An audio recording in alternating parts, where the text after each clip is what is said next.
Ladies and gentlemen, good day and welcome to Protean eGov Technologies Limited Q4 FY26 earnings conference call hosted by Go India Advisors LLP.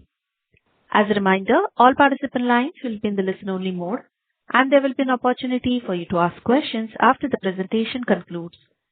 Should you need assistance during the conference call, please signal an operator by pressing star, then 0 on your touchtone phone. Please note that this conference is being recorded. I now hand the conference over to Ms. Pushpa Mani, Head IR of Protean eGov Technologies Limited. Thank you, and over to you. Thanks. Good evening, everyone. I welcome you all to the Q3 and FY26 results discussion. You must have received the results, press release, and investor presentation of the company, which is available on BSE and NSE, and as well as on the company's website. As usual, we will the forum with the opening remarks by our CEO and CFO, and then we will open the floor for the question and answer session. If any of your questions remain unanswered, you may reach out to us afterwards. The management on today's call would be represented by Mr. V. Ishwaran, Whole-Time Director and CEO, Mr. Rakesh Doshi, Chief Business and Products Officer, Mr. Sandeep Mantri, CFO, and myself, Pushpa Mani, Head Investor Relations. Before we begin, I would like to mention that some of the statements in today's discussion may be forward-looking in nature, and we believe that the expectations contained in these statements are reasonable. However, these statements involve a number of risks and uncertainties that may lead to different results.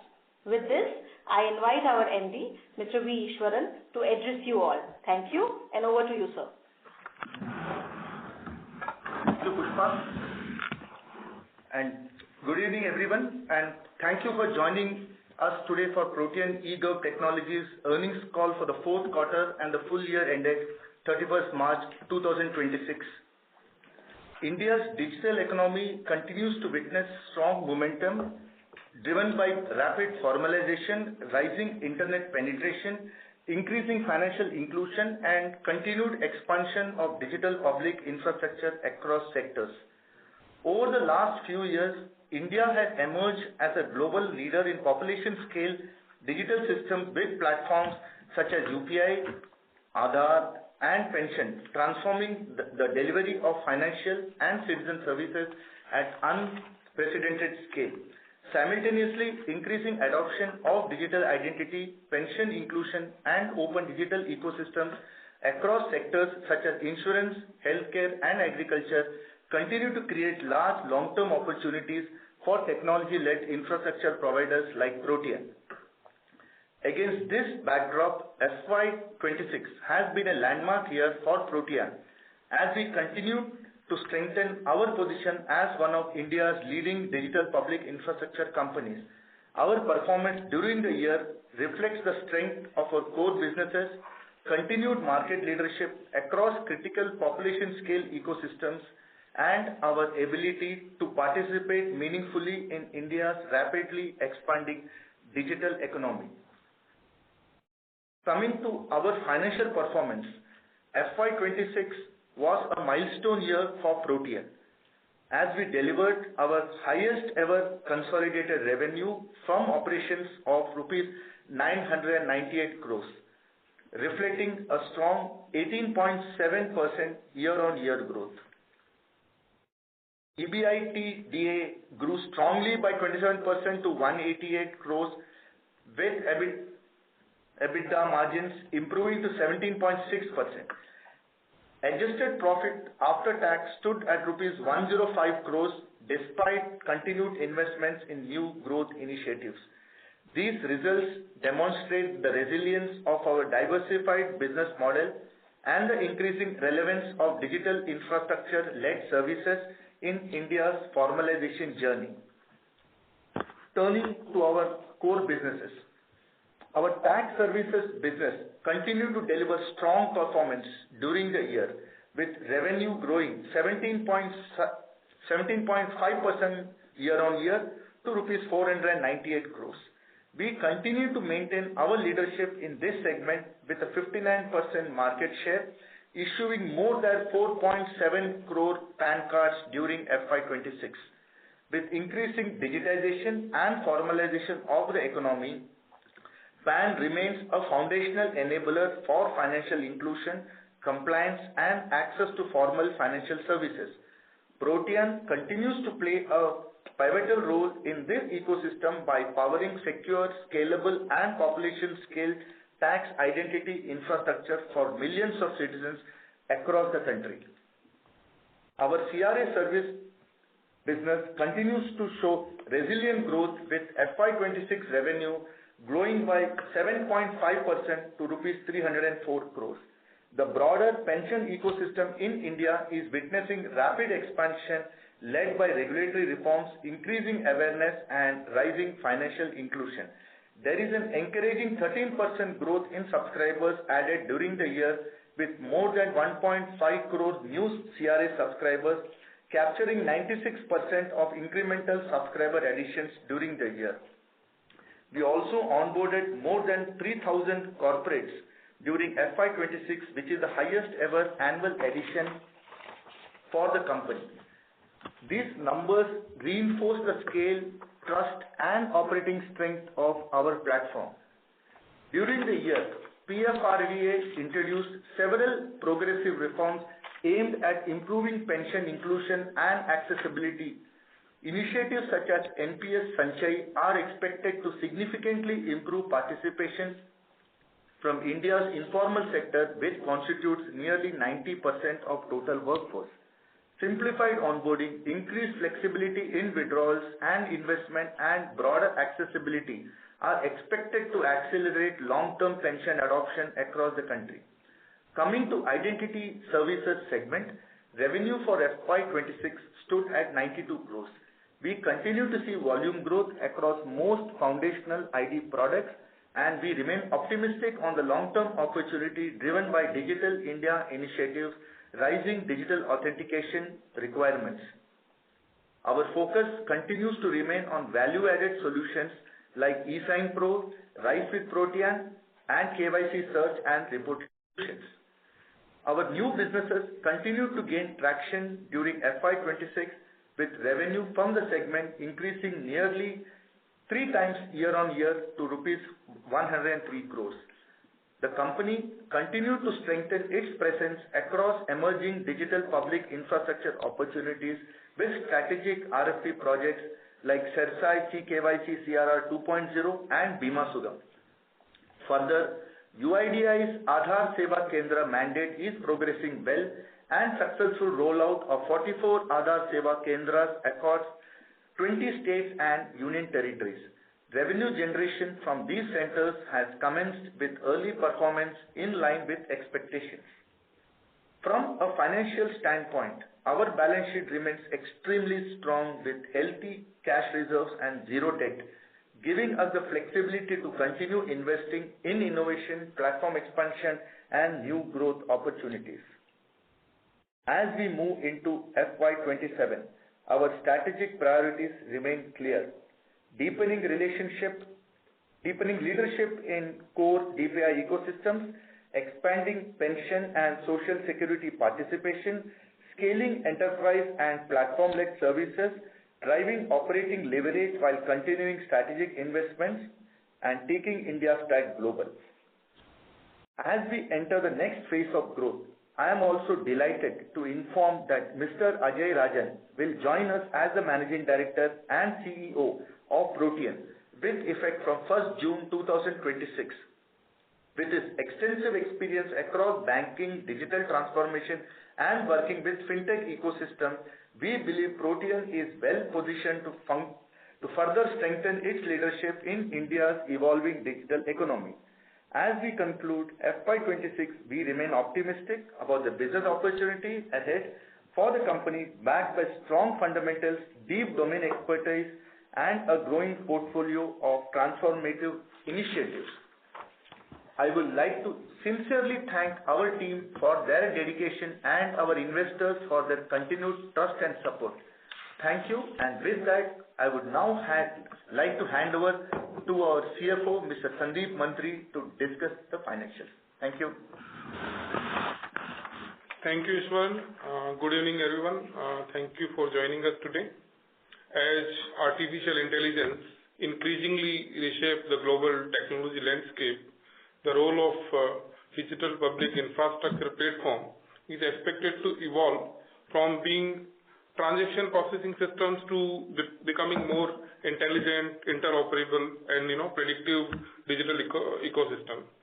AI-led automation, analytics, and decision intelligence are expected to significantly enhance citizen service delivery, fraud detection, personalization, and operational efficiency across large-scale public platforms.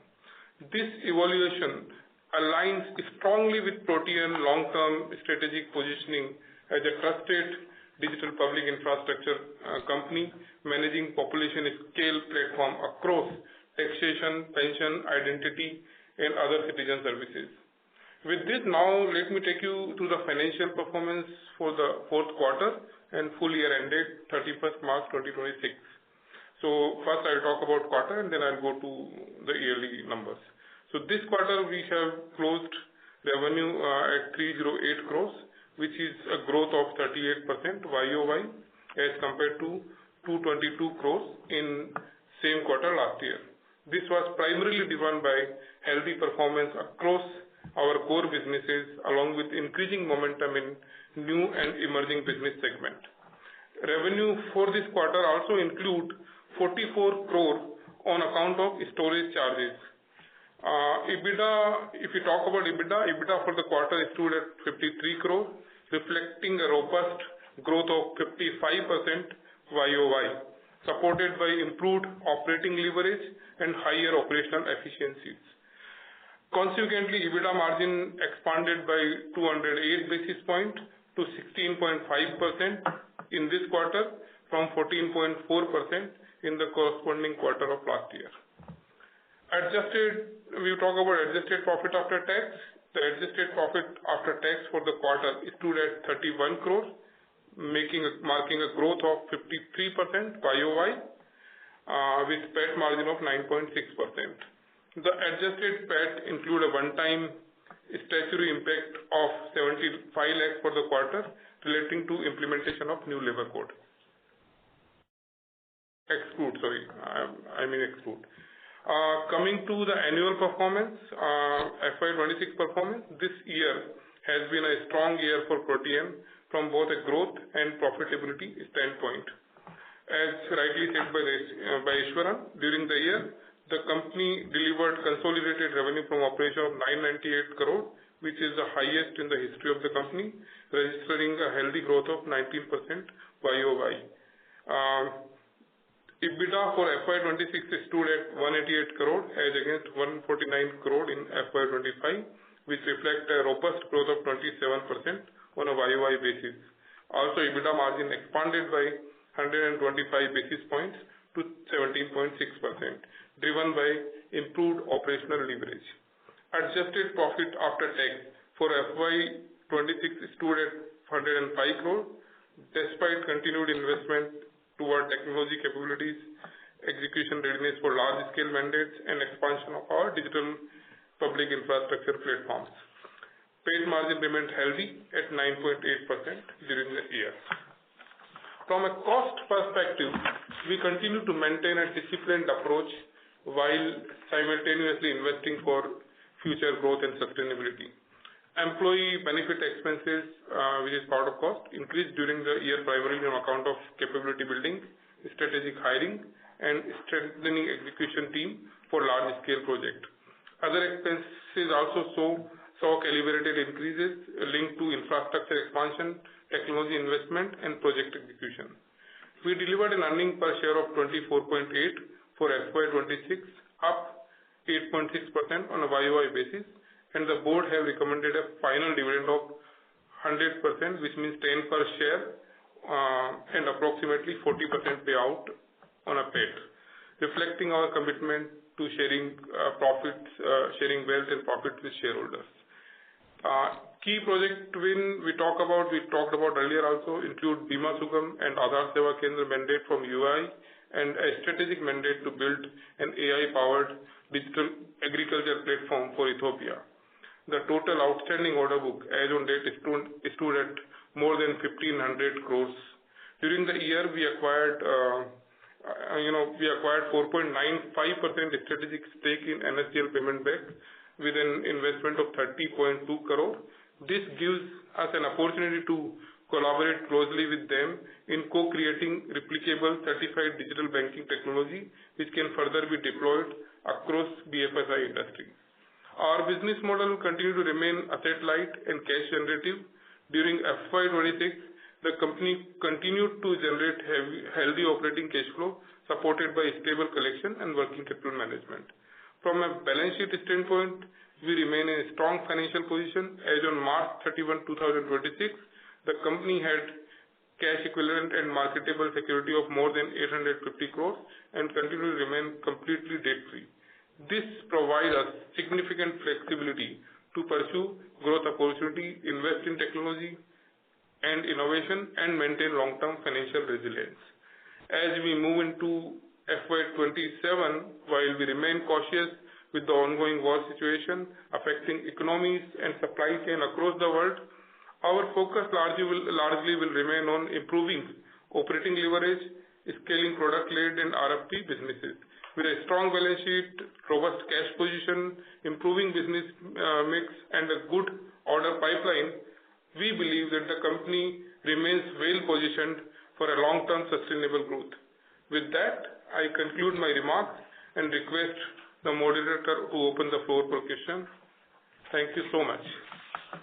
Thank you. We will now begin the question and answer session. Anyone who wishes to ask a question may press star and 1 on the touchtone telephone. If you wish to remove yourself from the question queue, you may press star and 2.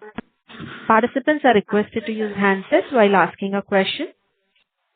Ladies and gentlemen, we will wait for a moment while the question queue assembles.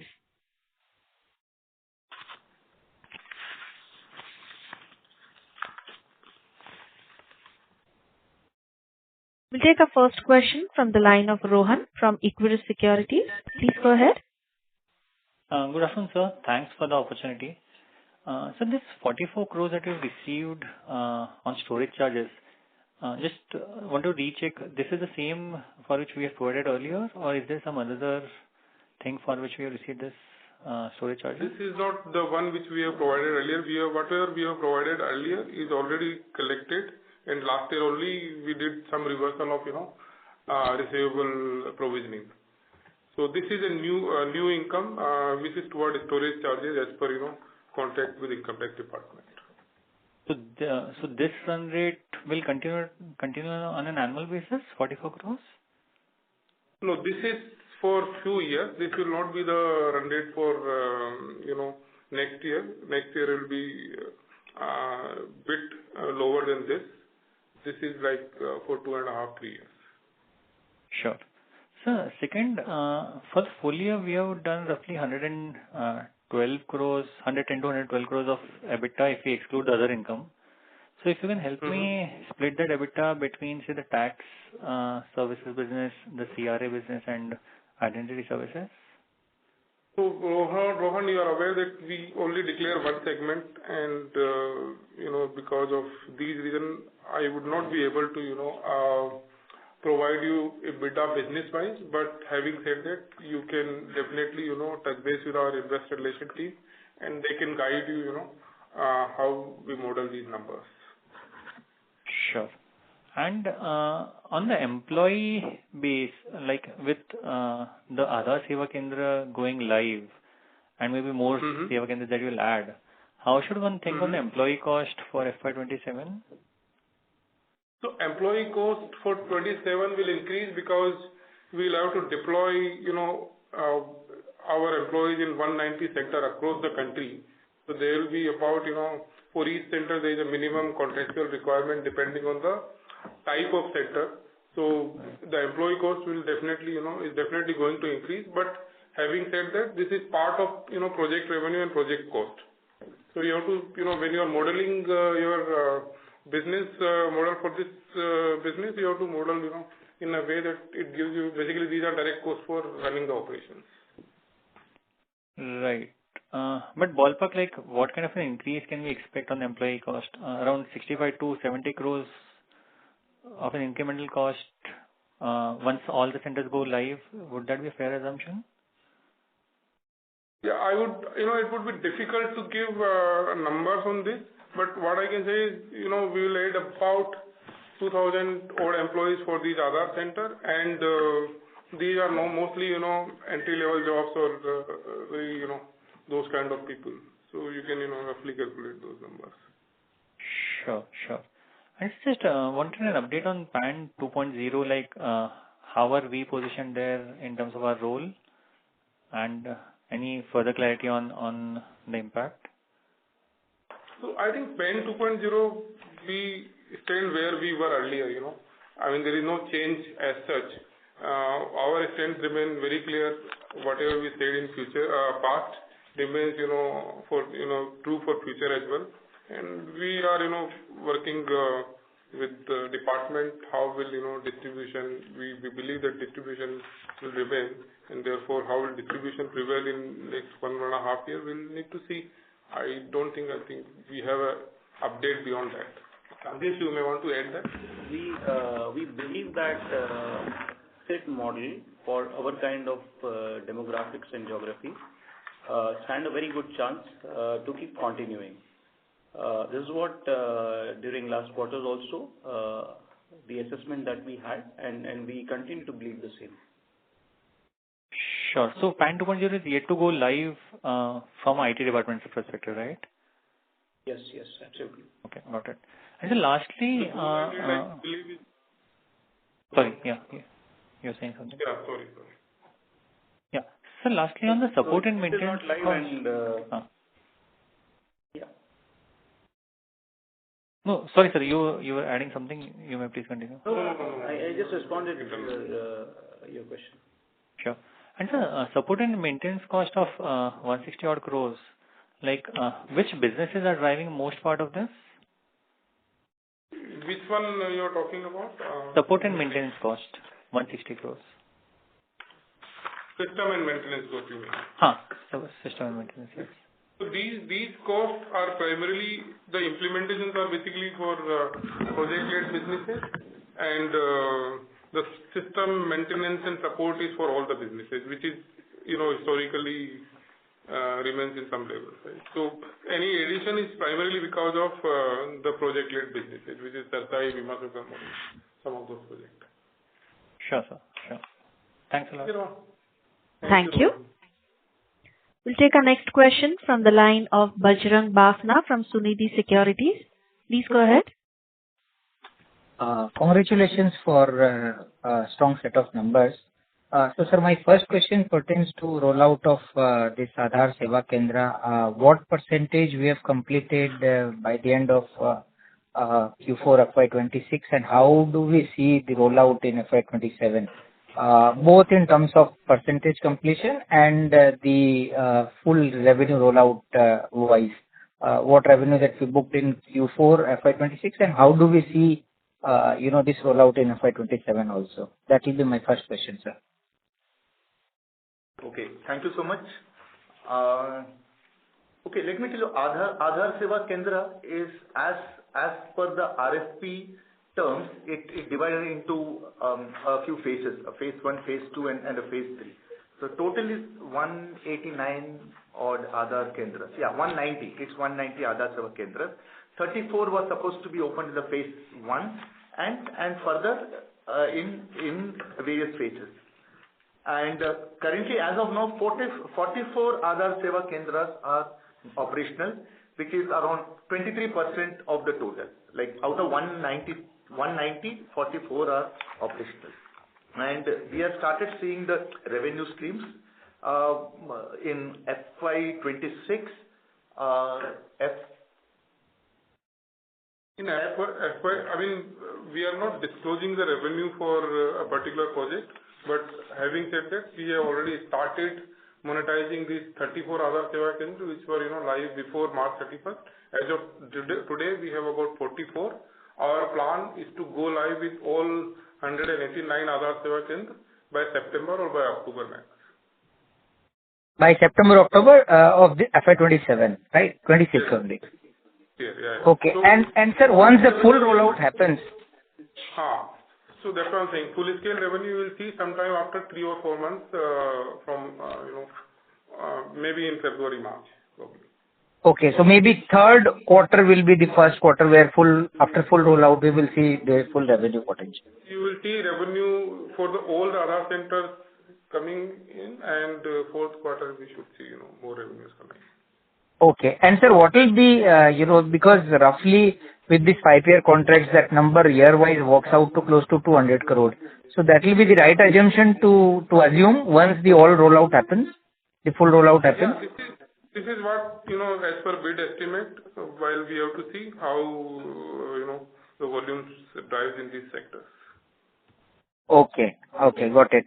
And sir, any guidance on the working capital cycle which will be involved in this? No, this is like a managed service project, so there will not be any, working capital gap in this project. Means 30 or 60 days you get your money. Okay, got it. And sir, this, can we get some odd, once the full rollout happens, close to 20% sort of operating margin? Would that be a right assumption? I would not be able to disclose, Bajrang, the margin for each project because we are governed under confidentiality clauses with the government contract, and I would not, Not be able an to issue. disclose those margins. So, sir, yeah, broadly, if we see the margin trajectory going forward, will that be, like last year we have done close to, let's say, 12 odd % excluding other income. So how do you see that margin playing out in 27 and 28? So on a ballpark basis, because this year our revenues are definitely going to be high because of this Aadhaar and other RFPs. I would not give a 1 year or a 1 quarter or 2 quarter perspective, but having said that, we said in last quarter earning call also, and prior to that also, that our aim or our initiative is to improvise margin with each passing year. Lot of things place in margin expansion. Of course, our whole endeavor is to automate more and more, use technology, deploy technology in every area of activities or operations we are, and therefore earn high margin with each passing quarter. But guidance would be guidance on margins remains the same like what we said in last few quarters.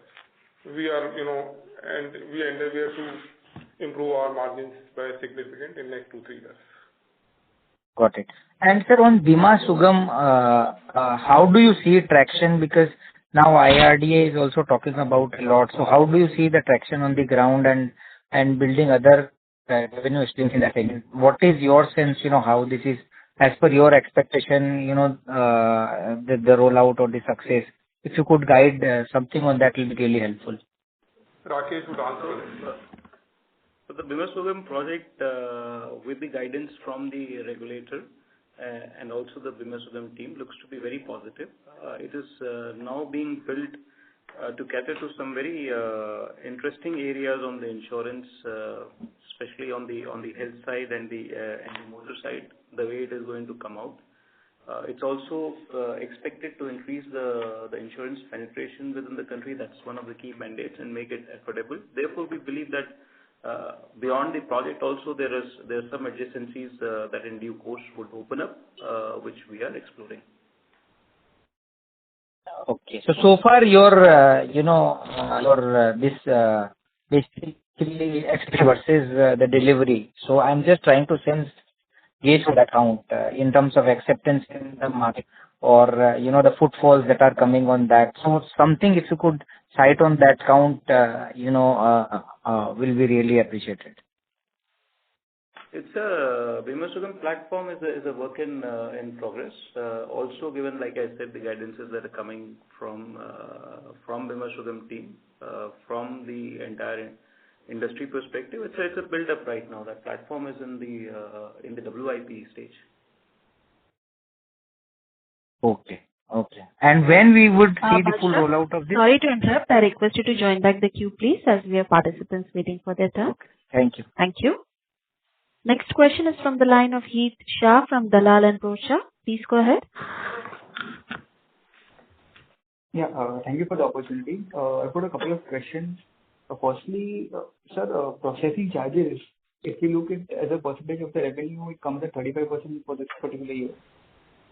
Past quarter, it has gone to 32 as well, 36 as well. So, I mean, what percentage can we assume it to be a sustainable number? Because it has drastically come down in the last 1 year. Secondly, my second question is, sir, how much of the revenues from Bima Sugam, Sarsai and us have you booked in this particular year? And what can one estimate for FY27? And secondly, sir, how much of the revenue has come from, organically PAN card issuances?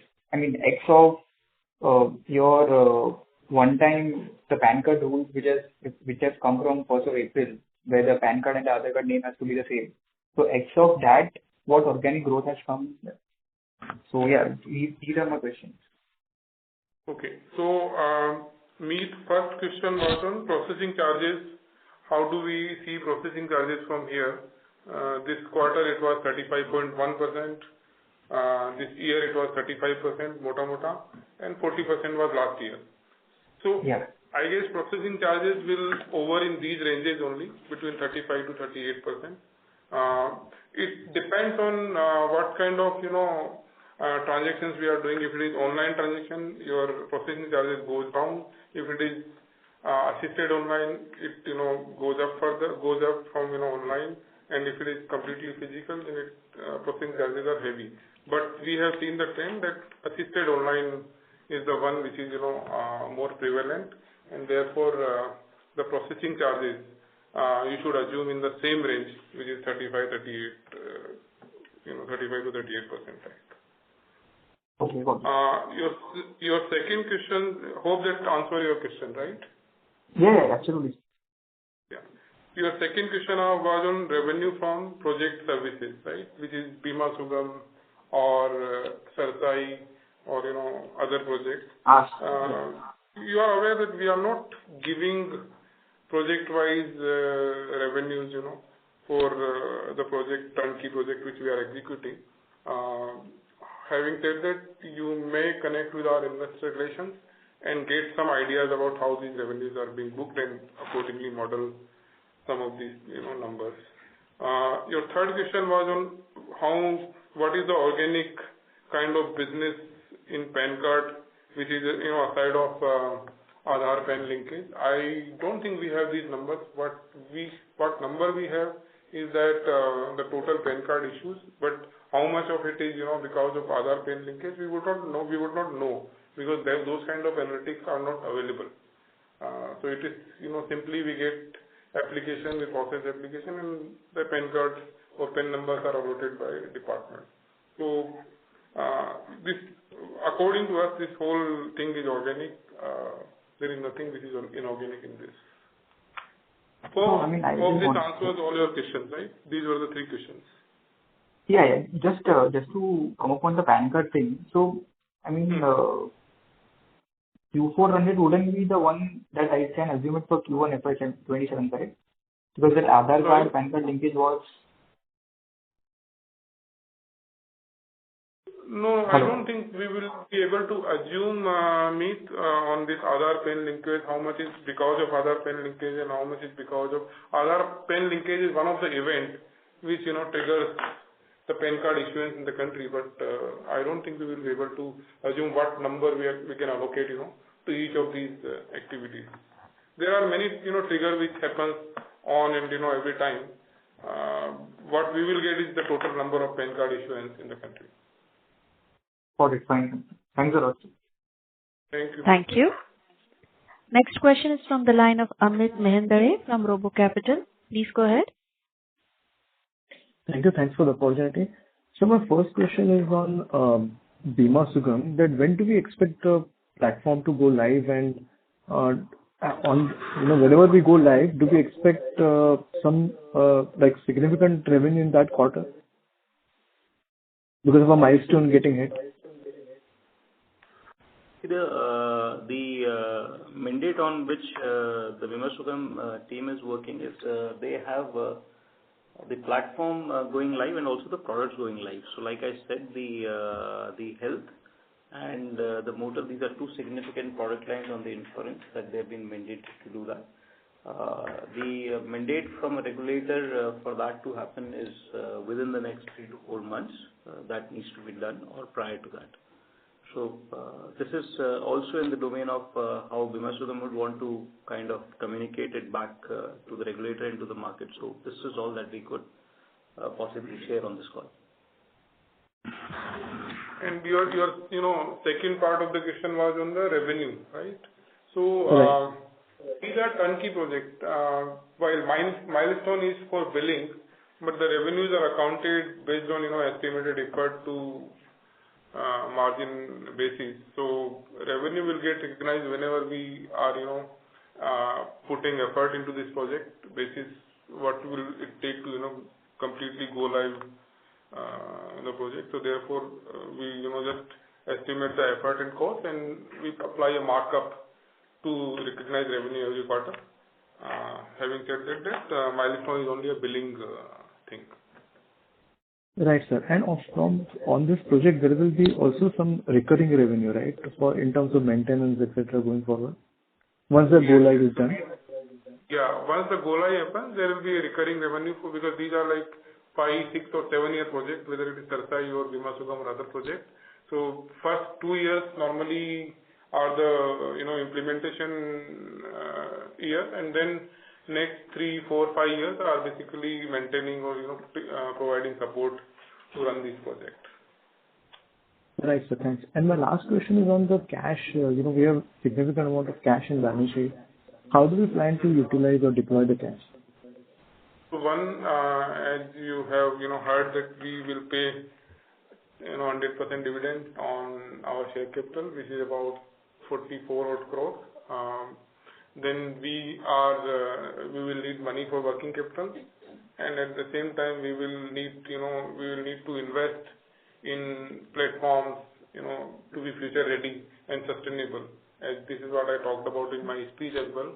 So these are the 3 or 4 areas wherein we will need money, and we will spend money to grow the business in future.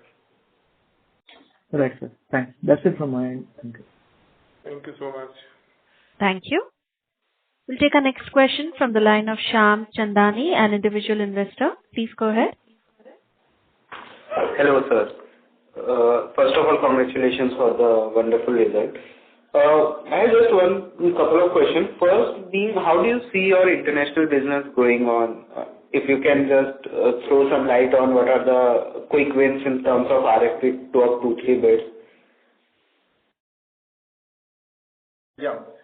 International business, as we have already declared in our speech by the CFO, there are certain wins which have already got on the agri business in Ethiopia, and those revenues will start flowing in. And other parts are all going on. There are a lot of engagements happening in various places across Africa currently, where we are looking at similar kind of digital public infrastructure kind of deals where we can get into. So these are all in various stages of discussions, and as and when it materializes, we'll definitely come out and inform you. Having said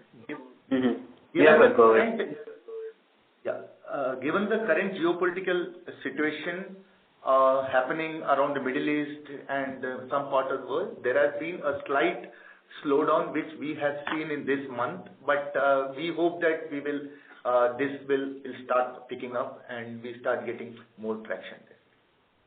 But how do you see your revenue growth coming from these businesses particularly? Any idea on future prospect? What do you think? We are very optimistic about our international businesses for sure, but word of caution, because right now the decision making in some of these countries is slow because of the war situation or supply chain situation is going on. But we are very optimistic about our one of our strategies to get this India stake to global. That is our strategy, and we will continue to work toward that. And we think that international business will be one of the significant contributor to our revenue in time to come. May not be in any idea, sir? What Shyam, I request you to join back the queue, please, as we have participants waiting for their turn. Thank you. Next question is from the line of Darshil Zaveri from Crown Capital. Please go ahead. Hello. Good evening, sir. Thank you so much for taking my question, sir. Firstly, congratulations on a great set of results, sir.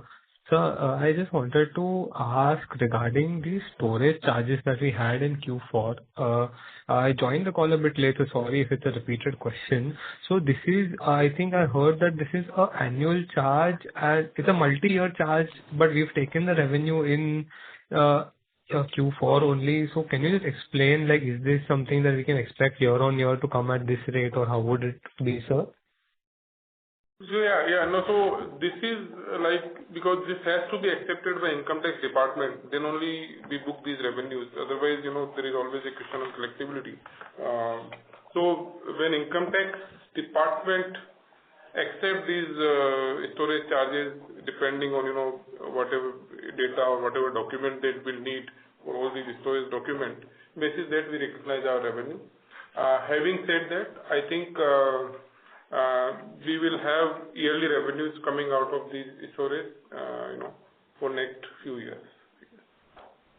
So, in terms of nature of this service, so this is something that we are charging on past services, or is this something that, in the future? Because from what I understand. We are charging on storing the document on, for those income tax processing documents which we are storing. For that we are charging these transaction fees. So that's what, so this 44 crores is for document storage is done from the last full year, right? So a similar quantum can be expected every year, correct? Thoda plus minus, but whatever is in terms of this. Not similar. I would not say similar, because this 44 crore is for 2 or 3 years. As I said, because of collectability, we recognize revenue only on the basis of, Okay. So it's something for past 2 or 3 years. Okay, got it, sir. Yeah. And so just regards to our, Aadhaar Seva Kendra setup. So just wanted to understand, I think we expect by Q4 to, completely have all the centers running.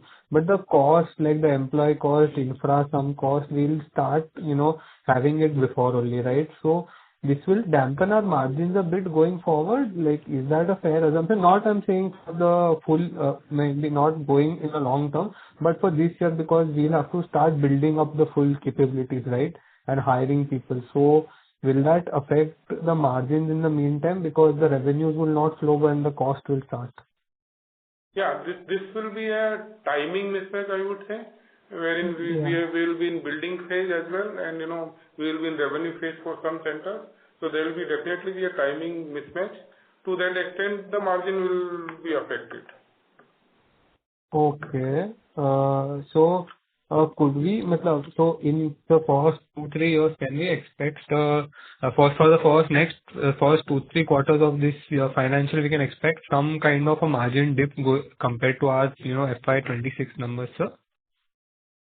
So I would not be able to comment on this right now, because we are yet to test water for many of these centers, and maybe in next 1 or 2 quarters we would be able to comment what kind of volume we will attract. Sometime it happens that from day one you have queues standing outside the Aadhaar Seva Kendra. Sometime it may take months or so. So depends. I mean, it will be very difficult for me to give any numbers right now to what will be this, how long this timing mismatch will be, whether it will be 1 month, 2 months, 1 year, 1 day, or longer, shorter. I don't know. Okay, fair enough. That's it from my side, sir. Thank you. All the best. Thank you so much. Thank you. Next question is from the line of Parimal Mithani from Credential Investments. Please go ahead. Yeah, hello, sir. Can you hear me? Yeah, It is not clear. Can you use your handset mode, please, Parimal? Yeah. Yeah, sir, this is regarding recently regarding your CRA business. Hello. Mm-hmm.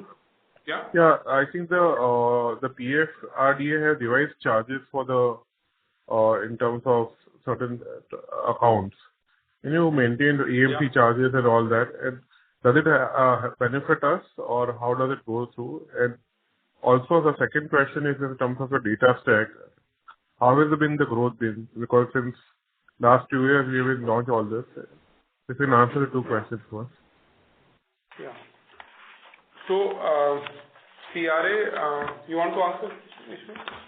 Or I can. So, CRA, the charges were revised in last quarter. The whole intent of PFRDA is to, really grow this pension ecosystem in the country. They want to, grow from this level to a very significant level, in next 3 to 5 years. And therefore, the charges were aligned with best practices in industry. There are, 2 or 3 kind of charges. One is AUM linked for all the private corporate sector. Then for government, there is a fixed fees, and for APY also there is a fixed fees. Right. So these were the 3 kind of charge structure which are prevailing in CRA. Having said that, in long run, I think this will help the industry because this will help the company also, because this AMC-based charges system will really help in, once the AMC will always grow, and therefore, the revenues also will grow to that extent. And, so how, PFRD has a clear, basically clear mention that they want to grow NPS or pension ecosystem in the country. This is a clear mandate. So how does it help in terms of our margins, sir, going forward? Because I think it's more of a dynamic pricing that has come into this, and the more additions it has, the CRAs also. So I think in long term, it is in short run we see some dip in margins, but in long run I think it will help industry and company because the charges become dynamic with your MC growing, your subscriber base growing, you will get more and more revenues, right? So in 1 or 2 quarters you will see revenue or charge margin start picking up significantly from here for the private sector.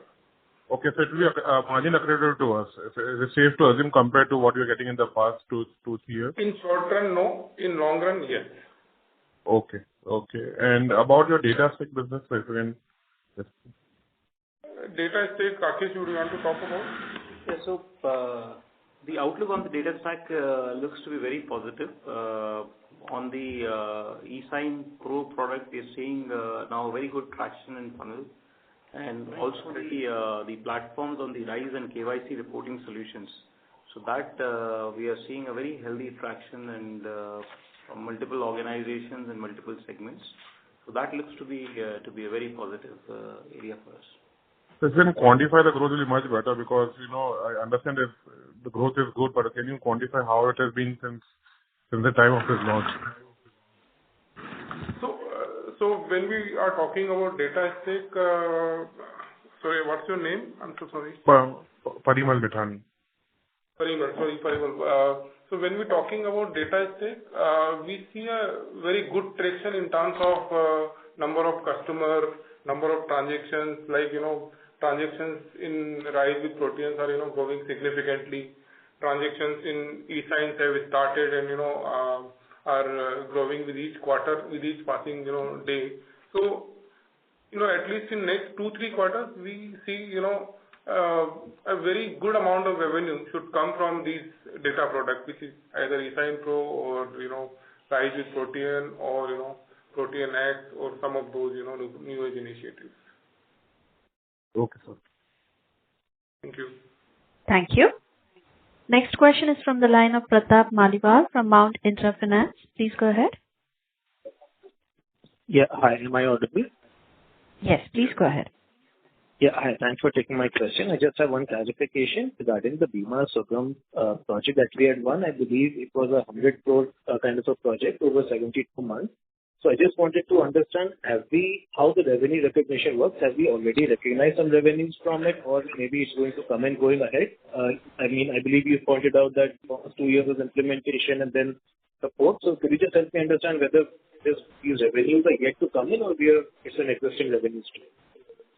No, so some, minimal revenues, insignificant revenues are accounted for in this project, but that is not significant one. I think the implementation revenue will start from this year. Maybe in this year we will see a significant amount of revenue coming from implementation out of this project. And this once implementation is stopped, then the maintenance revenue, kicks in. Okay, and the 100 crores is for implementation plus support the entire thing over 72 months. Is that correct? Or is it The support? entire revenue. 100%, 100 crore is the entire revenue, which is implementation and support for, I think 4 or 5 years, I guess. Okay, understood. Yeah, thank you. That's my question. Yes. Thank you so much. Thank you. Next question is from the line of Amit Mehendale from Robo Capital. Please go ahead. Thank you.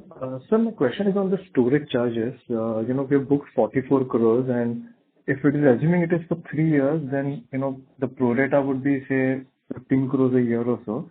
My question is more on the cost. Like, suppose you have recognized 45 crores in this quarter, is there no associated cost? And, because the cost could have been booked in the earlier quarters, or was the cost deferred and then the cost has been matched for this quarter?